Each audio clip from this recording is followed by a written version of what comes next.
Olá pessoal, voltando então aqui falando sobre os 20 principais deuses egípcios, dando sequência aqui, vamos falar sobre Thoth. Thoth, o deus Ibis, venerado como uma divindade da escrita e da sabedoria. Outro dos deuses antigos egípcios também, que era adorado desde os primórdios, da pré-dinástico, do período pré-dinástico até os tempos greco-romanos. Thoth ele foi uma importante divindade da escrita, da magia, da sabedoria e da lua. Ele também está intimamente associado aos princípios de equilíbrio. E também muitas vezes ele era simbolizado por seus títulos como Senhor de Maat.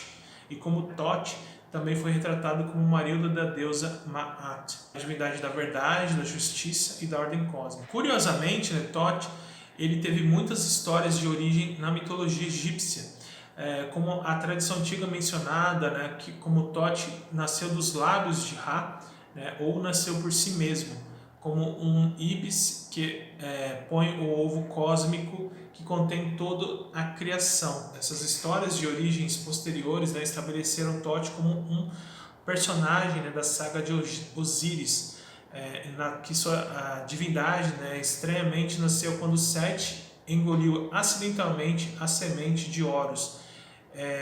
Em qualquer caso, dada sua estatura como um dos principais deuses egípcios do equilíbrio, Thoth ele igualmente curou e ajudou ambas as partes, tanto Horus como a Sete, nessa batalha épica. Quanto aos seus atributos físicos, Thoth ele foi frequentemente descrito como um homem com cabeça de ibis, ou às vezes até mesmo como um babuíno sentado, no seu aspecto que era conhecido como An.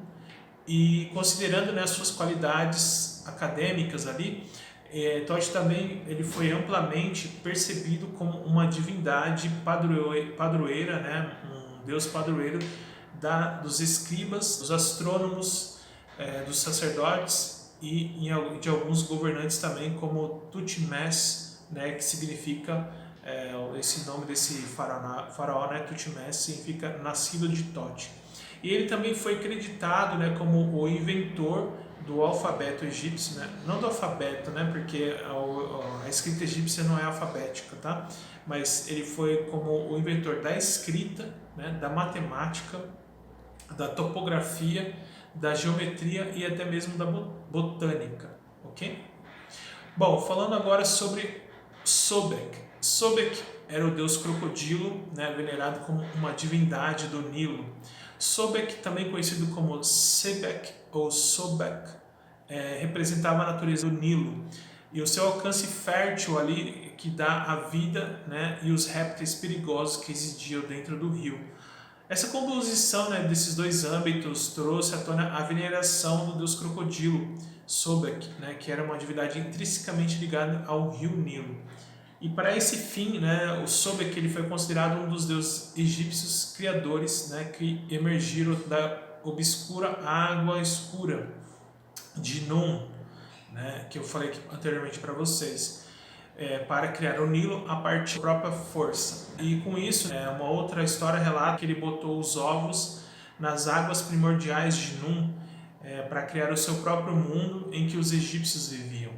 Historicamente, Sobek ele foi mencionado nos textos das pirâmides, que datam do período ali do Império Antigo, mas a sua adoração ela alcançou assim, destaque durante a 12ª dinastia, especialmente na região de Fayum, no Egito, após a construção da pirâmide do faraó Senusret II, Sobek-Neferu, que era conhecido como a beleza de Sobek.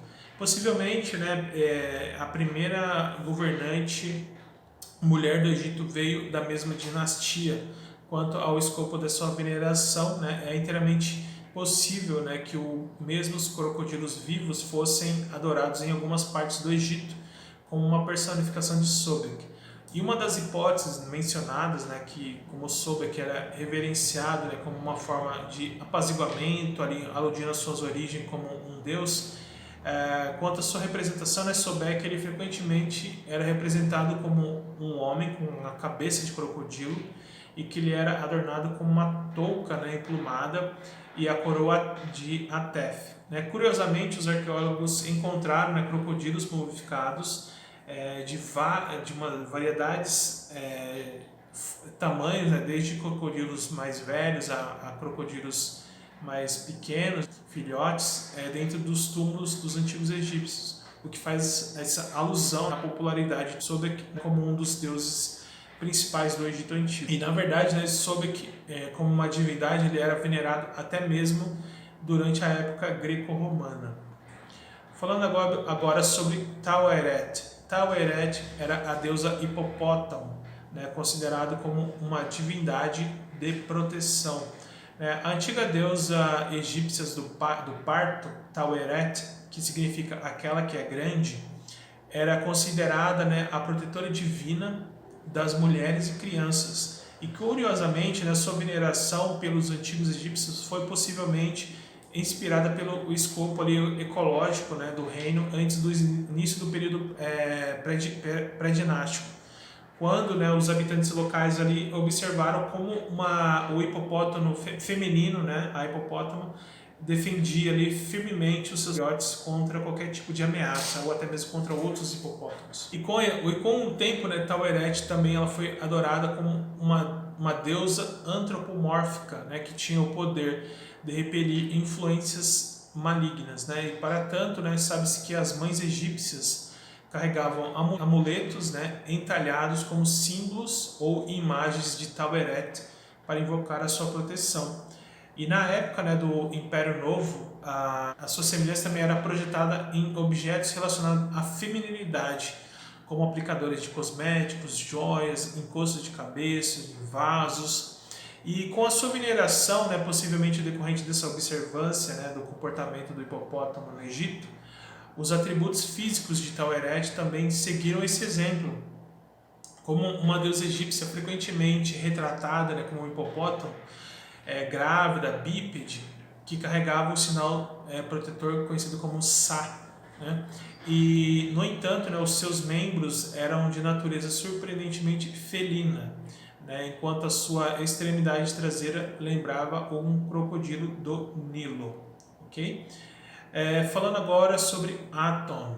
Aton, o deus controverso, controvertido, considerado como a personificação do Sol. Originalmente, ele foi considerado como um aspecto de outros deuses egípcios antigos, ou seja, de Ra. Aton, ele personificava o disco do Sol visível na Terra. E como outros aspectos que seguem as semelhanças divinas principais, Aton ele era geralmente adorado como um deus com cabeça de falcão, refletindo assim a sua imagem de Ra. Em ocasiões também, Aton ele também era saudado como um disco de prata, sugerindo assim os seus aspectos de lua também. E no entanto, durante o reinado do faraó Amenhotep IV, que mais tarde foi conhecido como Akhenaton, o faraó que proclamou que Aton era venerado acima dos outros deuses egípcios. Em essência, Akhenaton declarou ali o marco, um dos primeiros faraós, ou religião monoteísta, possivelmente enoteísta, de afiliação religiosa em todo o Egito, com adoração centrada em torno de Aton. E essa promulgação radical teve efeitos de longo alcance na sociedade e na cultura egípcia também. E pertencente à cidade real de Amarna, ele se ostentava arquiteturas revolucionárias, centrada na adoração de Aton, mas, por exemplo, a maioria dos templos foram construídos sem qualquer cobertura, assim permitindo simbologicamente a passagem desobstruída dos raios do sol, dessa divindade no interior desses salões, desses templos. Mas tais medidas resultaram uma contra-implementação, vamos por assim, do sistema tradicional do panteão egípcio. E como um legado, Akhenaton e Aton sendo intencionalmente eliminado por seus sucessores após a morte do faraó desafiador de Akhenaton, até a cidade de Amarna foi arrasada pelos tradicionalistas, e posteriormente, embora alguns segmentos estruturais tenham sobrevivido para fornecer um vislumbre ali, né, histórico dessa cidade real. E alguns associam Akhenaton com Moisés. Para quem não sabe, foi após Akhenaton, teve um período ali que teve um faraó que reinou e depois dele veio aí o mais famoso também, que foi o Tutankhamon, né, que ele antes foi até conhecido como Tutankhaten, né, o Tutankhaton, que depois mudaram o nome dele, né, para Tutankhamon, ok? Bom, falando agora sobre o último deus dessa série, né, que é o Khepri, né, o Khepri, que era o deus escaravelho, né, associado ao sol da manhã, intrinsecamente, né, conectado ao escaravelho, né, Khepri, né, o Khepri, era um dos raros deuses egípcios, né, geralmente representado como um homem com uma cabeça de besouro, né, em papiros funerários do Egito Antigo. Havia um lado simbólico em todo esse caso, né, dessa adoração a Khepri, como uma entidade resumindo as forças que se moviam, né, que moviam o Sol através da vasta extensão do céu.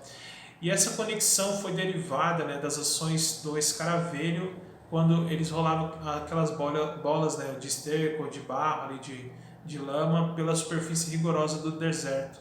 Enquanto os jovens besouros emergiam de dentro, né, desse esterco, dessa bola, a partir de ovos, né, postos pelos seus pais, na verdade isso estava relacionado a uma palavra egípcia, Kheper, ou Keper, né, que se traduz aproximadamente como mudar ou criar.